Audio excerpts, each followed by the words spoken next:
अस्सलामु अलैकुम वरहमतुल्लाहि वबरकातुहू। हरूफ मुक़त्तआत। हरूफ मुक़त्तआत क्या हैं? दुनिया व आखिरत का एक बहुत बड़ा ख़जाना है। कुरान पाक में 29 सूरतों के शुरू में हरूफ मुक़त्तआत आए हैं। खुदारा वीडियो को पूरा देखिए और इनके बारे में जानिए और समझिए और अपने दुख और तकलीफ़ें परेशानियाँ सब दूर कीजिए।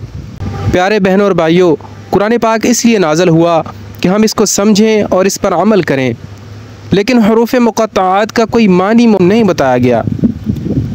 नबी पाक सल्लल्लाहु अलैहि वसल्लम ने भी इनका कोई मानी और मफ़हूम नहीं बताया, तो फिर यकीनन इनका पढ़ना सिर्फ़ बाइस रहमत और बरकत है। अल्लाह वालों ने इसे लोहे कुरानी का नाम दिया। कुछ ने बताया कि इनमें इसमें आज़म भी है।